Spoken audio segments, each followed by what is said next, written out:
Alors, dans une première vidéo, on a attaqué la thématique de généricité en Java en essayant d'exposer le problème. Et le problème est très simple, c'est le cas où on est appelé à réécrire à peu près la même classe mais avec des types différents. Donc on a vu ça, on a illustré ça à travers un exemple de couple. Donc on a la classe couple entier et couple string, et on peut en fait imaginer pas mal de classes de couple, plusieurs versions, avec toujours deux attributs, toujours un constructeur avec deux paramètres et toujours avec les getters et les setters. Ce qui va changer d'une classe à une autre, c'est tout simplement le type. Dans le couple d'entier, le type c'est integer, et dans le couple de string, c'est le type c'est string. Et si on a envie de manipuler pas mal de types de couple, on va avoir à réécrire à peu près le même code et en changeant à chaque fois uniquement le type. Alors, pour éviter de refaire ce travail plusieurs fois, il y a une première approche en Java qui consiste à utiliser en fait la classe object. Je vous explique. Alors, pour vous expliquer ça, en fait, je vais commencer par créer donc un package pour illustrer donc l'idée. Donc on va appeler ça edu.formation généricité.solution 1. Voilà. Et on va dire que nous, on a envie donc de manipuler des couples de quelque chose, et ce quelque chose, ben, ça va être en fait générique. Donc une façon de faire, c'est de créer une classe qui représente les couples, et ce sont des couples de quoi? On va dire ce sont des couples d'objets. Et l'idée c'est quoi? C'est que si vous dites que le type en fait du premier élément, du second élément c'est object, donc premier, ben, vous pouvez donc mettre dans premier, vous pouvez mettre un entier, vous pouvez mettre une chaîne de caractères, vous pouvez mettre en fait une voiture, une personne, un produit, etc. Parce qu'on sait très bien qu'en Java, en fait, toutes les classes héritent d'objects, et donc tous les objets sont par polymorphisme des instances de la classe object. Donc ça, c'est une façon pour éviter de créer donc plusieurs versions de la classe couple. Donc on va continuer avec ça. Donc on va déclarer donc deux attributs private object premier, private object second, et on va pareil, donc on va générer comme dans la première vidéo donc le constructeur. Voilà. C'est un constructeur qui prend deux objets, qui permet d'initialiser les attributs.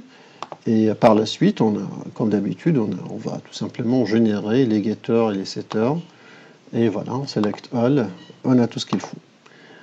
Et voilà donc notre classe qui a été définie et qui représente un couple de façon assez, je dirais, abstraite. Maintenant, on va essayer de faire comme dans la première vidéo, c'est-à-dire on va créer, donc dans la première vidéo, on a créé une classe pour tester tout ça qui s'appelle en fait manipulation de couple. Donc on va créer encore une fois une classe qui s'appelle manipulation de couple. Voilà. Manipulation de couple. Avec la méthode main pour pouvoir lancer l'exécution. Et donc ici, ce qu'on va voir, on a besoin donc de créer un couple d'entiers. Alors si on a envie de créer un couple d'entiers, c'est très simple. On va tout simplement créer une instance de couple que je peux appeler couple entier, comme ça, c'est entier. C'est égal new couple, voilà. Et là, il suffit de passer nos deux entiers. Et en fait, là, il ne faut pas faire illusion. En fait, on sait très bien que les types primitifs ne s'appliquent pas à l'objet. Donc, ce ne sont pas des instances de la classe object. Mais on sait très bien qu'en Java, on a introduit l'autoboxing qui permet en fait de passer en fait du type int systématiquement en cas besoin. Donc, Java, il est capable de passer du type int vers integer, qui est la version objet de l'entier. Okay? Et du coup, donc, ça, c'est un travail qui sera fait automatiquement. D'accord? Donc, pas de souci. Même si on donne des types primitifs, Java va faire le nécessaire pour les transformer en des types objets. Et à partir de ce moment-là, donc, on peut faire comme dans la première vidéo, c'est-à-dire on peut par exemple, calculer la somme. Voilà, donc on peut faire donc, somme. Donc, qui est du type, c'est la somme de deux entiers, donc int est égal. Et là, si vous vous rappelez, tout à l'heure, on a écrit donc c entier point. Je pense qu'on l'a appelé en fait dans la première vidéo, c'est e pour dire couple entier. Donc on va suivre la même notation. Voilà, c'est e point. Voilà. Donc get premier plus c'est e point get second. Okay. Et là, on a un petit souci. Vous voyez, donc il y a une erreur qui s'affiche. Et c'est logique. Pourquoi? Parce que ça, c'est quoi? Ça, c'est une méthode qui retourne, enfin, get premier retourne un object, ne retourne pas un entier. Et on ne sait pas additionner deux objects. Donc Java, il ne sait pas exactement ce qui est dedans. Donc il sait que la valeur de retour, c'est object. Donc pour que ça fonctionne, il faut passer par le cast. Il faut transformer ça donc, en entier. D'accord? Afin que donc d'expliquer à Java que ça c'est un objet, mais ce n'est pas n'importe quel objet, c'est les deux types int ou integer, ça fait pas de... donc ça c'est pas un souci. Et après bien sûr, voilà, on peut afficher donc la somme, voilà, on enregistre, on teste, et voilà ça marche, on a la valeur 6 qui est affichée. Alors, en utilisant la même classe, donc une classe unique, couple, on peut également se permettre de créer en fait un couple de chaînes de caractères. Donc pareil, donc couple, on va dire couple de string cs est égal new couple. Alors là, on va passer deux chaînes de caractères. Allez, bonjour. Et généricité, voilà. Et là, ça marche très bien, on n'a pas d'erreur. Pourquoi? Parce que ça, c'est une chaîne de caractères. Qu'est-ce qu'une chaîne de caractères? C'est un objet qui est instance de la classe string, et la classe string, elle hérite implicitement de la classe object, donc ça, c'est un object. Et donc, voilà, ça, c'est le premier object qu'on a passé.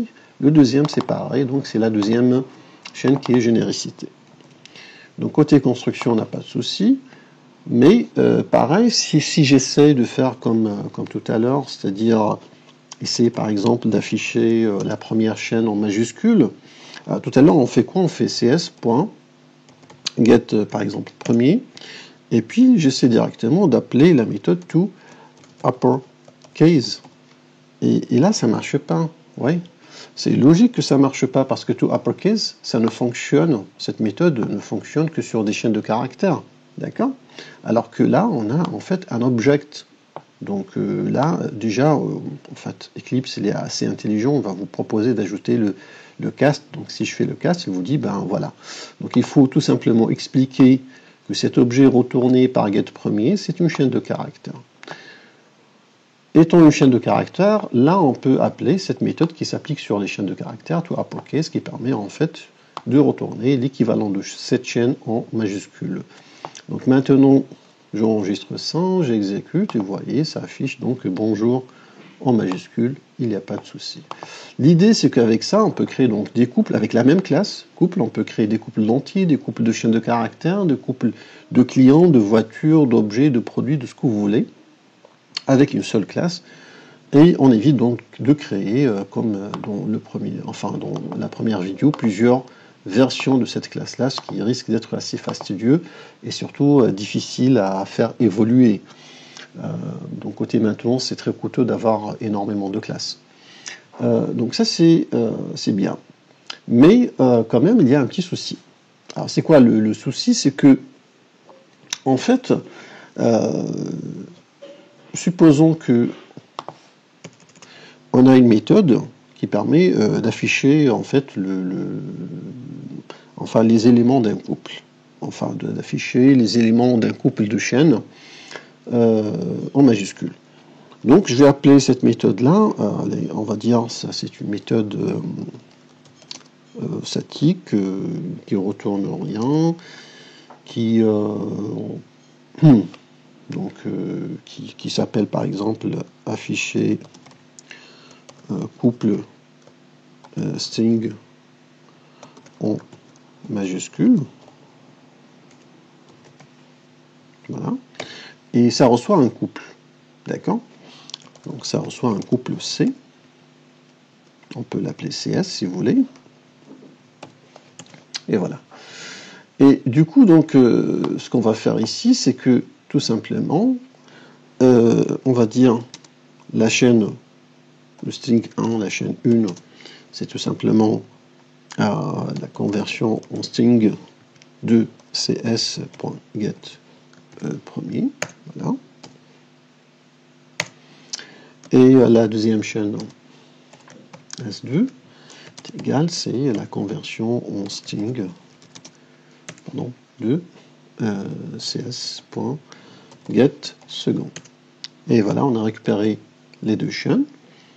Et par la suite, ce qu'on va faire, on va faire tout simplement sysout. Donc chaîne. Bon, on va les afficher directement, il n'y a pas de souci. Hein. Donc pour les afficher directement, on va faire s1.to uppercase. Voilà, ça va afficher ça en majuscule. On peut ajouter un petit espace entre les deux. Plus, voilà, s2.to to uppercase. Ok. Voilà, il manque une parenthèse. Et voilà, on a tout ce qu'il faut. Donc on a une jolie méthode. Donc cette méthode qui affiche le contenu d'un couple de string en majuscule. C'est bien ça, a priori. Donc on est tranquille, on a rempli notre contraint, on a développé ce qu'il faut développer.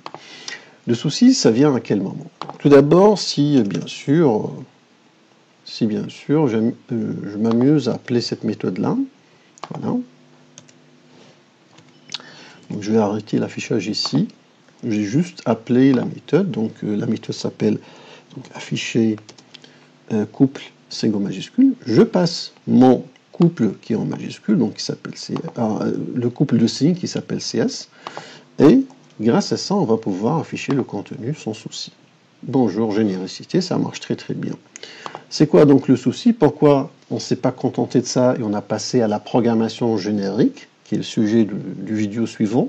C'est parce que finalement, on n'a pas de garantie, c'est-à-dire rien n'empêche en fait d'appeler cette méthode-là avec un couple d'entiers.